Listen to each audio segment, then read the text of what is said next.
Mangkukulam ka? Mangkukulam ka? Opo. Mangkukulam ka. Ilan? Matanda ka na? Babae. Matagal na ako kayo mangkukulam? Ilan taon na ako kayo yung totoo? Yung ilan taon sa matanda? Ilan taon na kayo? 65? Dito ka. 65 ka na? Opo. Kapit ba, ikaw ba, galit ka ba sa kanya? Galit ka sa kanya? Inutusan ka lang. Inutusan ka lang. Inutusan ka, ano nagutos sa'yo, babae, lalaki? Babae. Bata yung nagutos sa'yo, may edad-edad na rin. Taga saan ka mangkukulam? Taga saan ho kayo? Taga Rojas kayo? Kapampangan lang ba yung nagutos sa inyo? Hindi mo alam. Pero taga Rojas kayo. Saan kayo sa Rojas? Malaki Rojas. Probinsya kayo, Bisaya. Ha? Isabela Rojas. Yun, taga Isabela ka. Binayaran ba ho kayo? Bakit mo ito tinatrabaho kung walang bayad? Kamag-anak mo ba yung nagpapakulam? Kaano mo? Kaibigan lang. Binayaran ka. Yung totoo, hindi naman ako nagagalit sa inyo. Binayaran ho kayo. Magkano ang binayad sa inyo? 3,000. Ilang buwan mo na ito kinukulam? 6 na buwan na. Anong sinabi ng babae? Bakit niya ito pinapakulam sa inyo at pinapatrabaho? Ano daw? Smart. Naiingit siya, ganon. Sa trabaho. Ano? Babae ang nagpapakulam. Tapos kayo mangkukulam. Marami magkapangalan sa mundo. Hindi ko na alamin ang pangalan nyo. Nanay, nagkakaintindihan tayo. 65 na kayo mahigit. Yung taon, sa tutong edad, ilang taon na talaga kayo? 65. Ano ang pangalan nyo? Pangalan na lang. Marami sinungaling na makukulam sa mundo. Yung pangalan nyo. Anong pangalan nyo? Alejandra. Para makipag-usap tayo ha. Alejandra, ako ay instrumento ng Panginoon Kristo. Isa akong manggagamot. Intindihan nyo. Yun nga lang, hindi ako para mangulam. Intindihan tayo. Kayo ay mangkukulam. Pero marunong ba kayo maggamot? Mangulam lang. Ano ang nilagay mo sa kanya? Sa likod. Ano nga ho yun? May parang Batong batong bilog. bilog. Nilagay mo siya. Anong bagay na pinakuha mo sa pasyente mo para tablan to? Bato mo. Oo nga, bato. Anong bagay? Pangalan ba ibinigay sa'yo? Picture o etc. Kung ano? Parang picture. Picture lang ibinigay. Anong pangalan ng kaibigan mo? Romil. Si Romel to. Gusto ko lang, nakikiusap lang ako bilang instrumento ng Diyos. Hindi ako nakikipag-away sa inyo dahil hindi nyo naman ako rin kakayanin. Bibigyan kita ng pahintulot o pagbabago sa Panginoon Kristo. Naintindihan nyo? Itigil nyo na po ang pagkukulang ha. Matanda na ho kayo. Lahat ng ginagawa nyong pagkakamali ay nakikita ng Diyos. Naintindihan nyo? Ngayon, tatanungin muna kita bago ko patanggal sa iyo. Ilan ang liwanag sa paligid nyo? May nakikita kayo liwanag? Mga anghel, wala kayo nakikita? Wala, kasi sukdulan at kasama ng puso nyo. Naintindihan nyo? Parang madilim na. Konti lang madilim. Konti lang. Kaya mag-alala. Ngayon, gamitin mo ang kamay mo, ano pangalan nyo? Ayan. Aling Alejandra. Gamitin mo, taga Isabela ka. Sige. Tanggalin mo yung mga sakit niya. Lahat. Ubusin mo at itapon mo yung mga batong yan. 6 na buwan nyo na to, tinatrabaho. Tapon nyo ha. Wala kayong ititira. Magpatawad na kayo ha. Huwag kayong magtatrabaho basta-basta ng isang bagay ha. Bunutin mo yan. Hirap na hirap yung ano. Tanggalin nyo lahat yan. Tanggalin nyo lahat. Pati ulo, linisin nyo ha. Wala akong ginawa sa inyo ha. Nagulat lang kayo kung paano ko kayo nakausap ng ganong kabilis. Naintindihan nyo? Wala akong ginagawa sa inyo. Kamay lang ng Panginoon to ha. Tinawag ko lang sa Jesus. Sige. Ubusin nyo ho. Tapon nyo ho. Tapon nyo. Pati isip yan lahat. Tapon nyo. At tatawagin ko yan ng utos ng nagpapakulam yan, ha? Ngayon, tanggal na ho. Babae yan nagpautos sa inyo. Sige. Tumabilang mo kayo ng konti at alam ko naman nandiyan siya sa mga katawan nyo, ha? Tatawagin ko lang yung nagpapautos, ha? Hindi ako nakikipag-away sa inyo, ha? Ilang minutes ba yan? Sa akin, 7 minutes. Ikaw? 5 5 minutes. minutes. Sige, ito lang sasabihin ko sa inyo. Papaliwanag ko sa inyo, ha? Mapalad kayo dahil ibang manggagamot ang napuntahan niya. Hindi katulad sa mga ibang manggagamot na pumapatay na magkukulam. Hindi kayo binibigyan ng pagkakataon na magbago. Naintindihan nyo? Walang utos ang Panginoong Kristo kahit patayin ko kayo, sasanib ulit yung masamang espiritu na sa loob ng katawan nyo upang maghasik ulit ng lagim. Naintindihan mo? Kahit kayo, patayin ko kayo, sasanib na naman yung nasa loob ng katawan nyo. Naintindihan nyo? Magbago na ho kayo. Naintindihan nyo? Ayaw ko nang tayong mag-away ulit. Kung babalikan nyo to, nakaintindihan mo tayo. Ayaw kong gamitin ang kapangyarihan ng Panginoong Kristo dahil ito ibinigay sa akin para pagbaguhin kayo. Ayaw kong maging mataas sa sarili ko na sabi kong pumapatay ako ng mga makukulam. Pumapatay ako ng mga aswang o diablo. Pangit pakinggan. Dahil hindi ko binibigyan o hindi kayo binibigyan ng pagkakataon para magbago. Naintindihan nyo? Ang gusto ng Diyos ay iisa lang. Instrumento lang kami lahat ng tao dito. At kahit ikaw instrumento rin ng Panginoon Kristo, iisa pa rin ang Panginoon natin. Magbago tayo at magmahalan. Ang pag-ibig ng Diyos ay dapat manutawi sa ating isipan at puso. Naintindihan nyo? Hindi kagustuhan ng Diyos na patayin ko kayo at hindi kagustuhan ng mga sinasabi nila ay sila ay magagaling na manggagamot upang pumapatay ng mga mangkukulam. Tao pa rin kayo. Nakaintindihan tayo? Hindi naman kayo mga masasamang espiritu. Pwedeng pagbigyan kung kinakailangan. Pero pag makulit at 3 beses kayo bumalik dito sa taong ito, first time ko lang ito ginamit. Lahat ng sakit dito, 10 beses ko ibabalik sa inyo at sa nagugutos. Naintindihan mo? Itigil nyo na yan. Dahil binayaran na kayo, di ba? Kasi hindi nyo naman alam na pinapatigil ko na. Kaya hindi nyo ito maririnig yung kausap ko. Itigil nyo na. Ako nakikiusap lang, ha? Pero kung makulit kayo, bibigyan ko kayo ng sakit. Hindi ko nga kayo papatayin, pero pahihirapan ko kayo. Gusto nyo pahirapan ko kayo para lang matuto kayo. Huwag kayong makiusap sa akin sa Panginoon. Naintindihan nyo? Ang pag-ibig ng Diyos ay dapat manatawi sa atin, ha? Hindi puro kayabangan. Naintindihan nyo? Bakit binigyan kayo ng karunungan ng ganyan at gagamitin nyo na sa kasamaan? Huwag nyo na kung gagamitin yan, ha? Ako'y nakikiusap na. Magpapasko na ako. Ayaw ko gayahin yung mga manggagamot sa YouTube na pumapatay para lang magpasikat, ha? Naintindihan nyo? Dapat manapili tayo, manalangin sa Panginoon, tuloy na kapatawaran dahil meron pang pagbabago. Tutusin, kaya ko kayo sakta.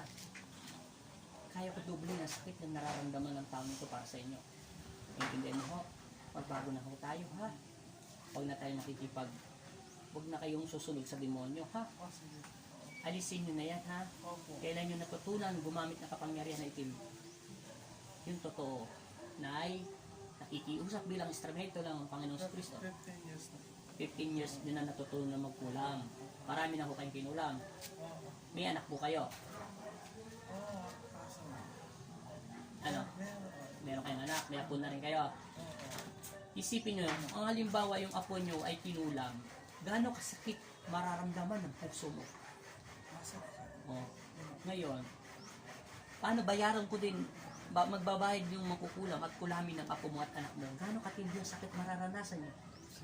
Sobra, di ba? Ang mapapayo ko lang sa inyo, itigil mo na po yun, ha? Ipapakilala ko sa iyo ang sarili ko bilang instrumento ng Diyos. Hindi ako sugo, walang sinubo ang Diyos, kundi ang Panginoon Kristo lang na sugo ng Diyos kama sa langit, ha? Ako ay si Andel Jordan Martinez, ha? Instrumento lang ako ng Panginoon Kristo. Tinanggap ko ang kapangyarihan ng Poong Nazareno upang baguhin kayo. Pag ayaw nyo daw magbago, sabi ng Panginoon sa akin, bigyan ko daw kayo at paluin ko daw kayo sa kwit nyo para lang matuto kayo. At pangarangalan kayo, ha? Matanda na po kayo na, bata pa siya, matanda pa kayo sa akin, ha? Bilang pakiusap po, ha? Tinanggal nyo ng sakit niya. Tapos napakinabangan nyo na yung perang binayad sa inyo, di ba? tama na ho ha. Opo. Tumigil na kayo, matanda na kayo. Kung panahon na lang ang buhay nyo, ibigay nyo naman sa apo nyo at sa mga tao. At maglingkod kayo sa Panginoon. Magbago na kayo na ha. Maraming salamat po. Ayoko makipag-away sa inyo. Intindihan nyo? Ngayon, itapon nyo na yung mga karunungan nyo dahil hindi naman yan makukuha sa langit. At paparusahan lang kayo doon. Napapaloy ng kwit nyo. Gusto nyo? Saan nyo gusto? Sa langit, sa impyerno? Gusto niyo ba padala ng mga Panginoon, yung mga anak niyo, apo niyo, mangyari yung ginagawa mo sa ibang tao? Gusto niyo maranasan din nila? Itapon niyo na yan. Huwag niyo nang gamitin yan ha. 15 years na kayo nang kukulam at marami na siguro kayong pinatay. O, marunong na ba kayo pumatay? Hindi pa naman. Marunong lang kayo malaki. May subo ba kayo? Wala. Wala kayong subo. Sige lang, pakiusap ko ha. Tatawagin ko po ang nagpakulam ha. Sa taong ito. Ilang minutes na? 11. Sige. Tumati lang po kayo dito sa gawing kanan, ha? Sige. Babae ang nagpapautos. Sa pangalan ng Ama, ng Anak at Espiritu Santo, tinatawag kita sa espiritual ng Panginoong Kristo. Ikaw na babae ang nagpakulam. Anong pangalan nito? Romel. Nagpakulam kay Romel. Inuutusan kita sa pangalan ni Jesus at gusto kitang makausap sa espiritual ng Panginoong Kristo. Pumasok ka sa pangalan ni Jesus. Amen. Ikaw, babae, ilang taong ka na?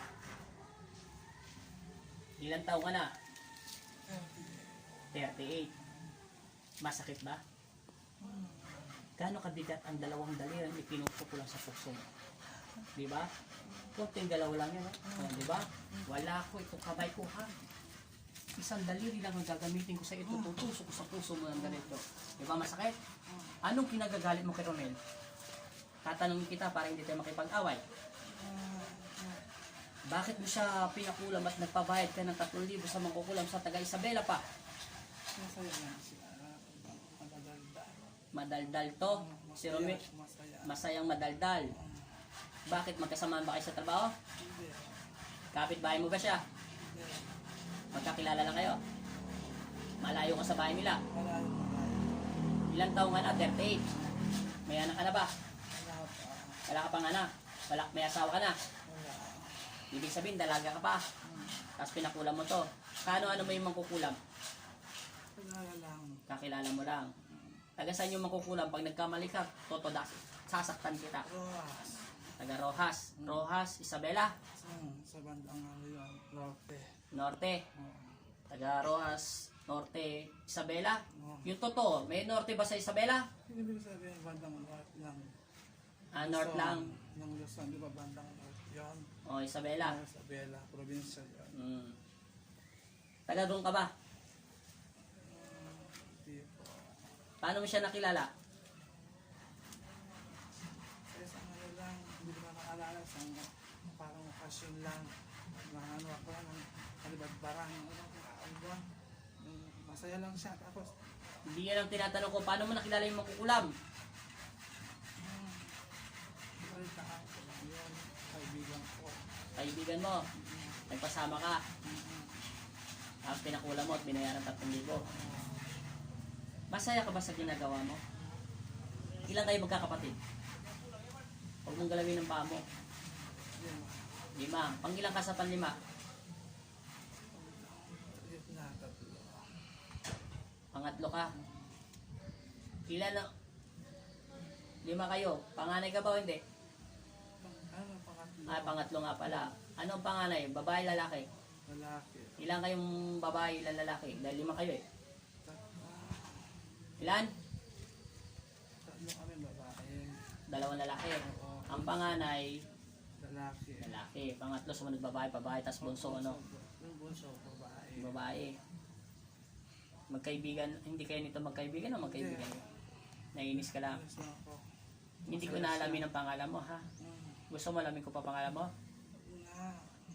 Ititigil mo na, ha? Oh. Anong masakit? Wala naman ang ginagawa sa'yo. Ito kamay ko, ho. Ano ba ginagawa ko sa'yo? Natitigal ko na pang ako. Naangulo na. Sige. May nakikita kaliwanag sa paligid mo? Ilan? Dalawa. 2. Babae, lalaki. Hindi ko maano yung isa. Sige. Gusto mo bang utusan ko yung anghel ng Panginoon si Kristo na bigyan kita ng sakit? Ha? Tanggalin mo yung mga nilagay mo pansakit sa kanya at galit sa puso mo, tanggal mo sa kanya. Yung mga masamang iniisip mo at pinapasok mo sa utak niya, tapon mo lahat. Lahat, simula sa ulo. Naminis na yan. 10. Isa mo. Tayo mo yan. Wala naman akong ginagawa sa'yo. Bilisan mo. Bilis.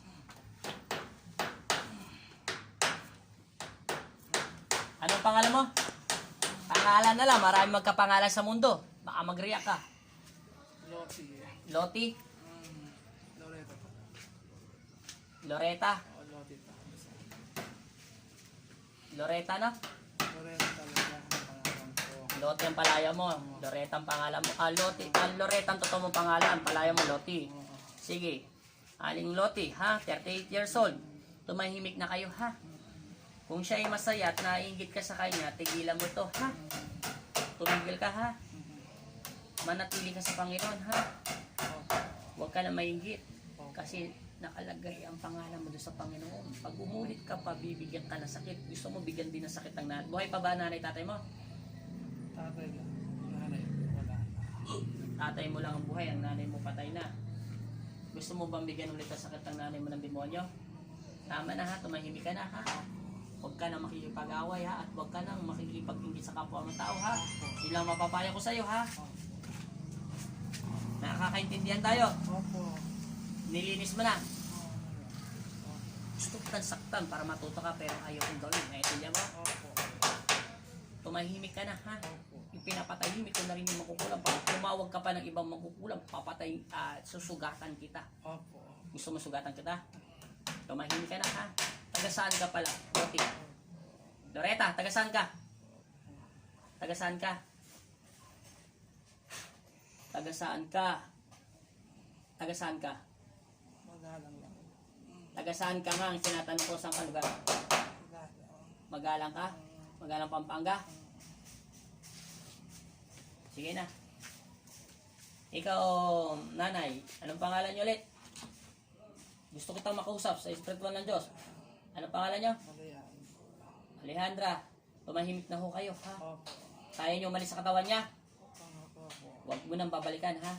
Ikaw rin, Loretta, ha? Umalis ka na rin, ha? Alam mong naririnig mo ko. At alam mo, nagkikita kayong dalawa at naririnig mo rin ako. Naintindihan niyo? Magsatahimik na kayo, ha? Pinagbibigyan kayo ng Panginoon. Dahil mahal kayo ng Panginoon sa Kristo, ha? At tumayo kayo at umalis na kayo sa katawan niya. Sa ngalan ng Ama, ng Anak at Espiritu Santo, Ama Jesus, sa mga Nazareno, kami ang iyong mga nakilala niyo kami sa panganib at masamang espiritu. Binigyan mo ko ng kapangyarihan, kaya kayo po manguna sa aming buhay. Amen. Sa pangalan ni Jesus, ginigising kita. Amen. Gising. Gising. Ilang minutes na yan? 18. Ano nangyari sa'yo? Saan ka nagpunta? Masala. Anong masala? Di ba ka nag-video? Maliwanag lang nakikita mo? Anong klaseng liwanag? Parang may ganyan tapos kaliwanag. Tapos may lugar. Parang may dahon na puti. Tsaka may berde. Dahon ng puti at berde? Marami. Marami? May nakita ka mga matatanda, babae? Ano pang nakita mo? Ano lang nakikita mo? Basta ano yun. Yun. May puti na parang dahon yan. Tapos may berde. Yun lang. Parang garden na malaki. Malaking garden. Ibig sabihin, nandun ka sa garden ng mga anghel.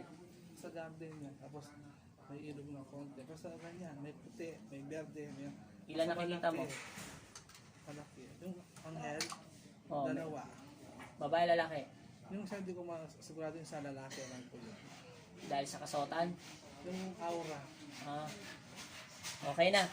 Hawakan mo yung likuran mo. Kung masakit pa, pati yung ulo mo. May alam ka sa sinasabi mo? Yung wala. Mayroon ka sinasabi. May kilala kang Loretta. May kilala kang taga saan yung Alejandra, yung taga saan ba yung lugar yun? Isabela. Ito pinalaro ito taga San Isidro. Halo burang. Kaya tama mga Kinukulam ka. Salamat ka sa Panginoon.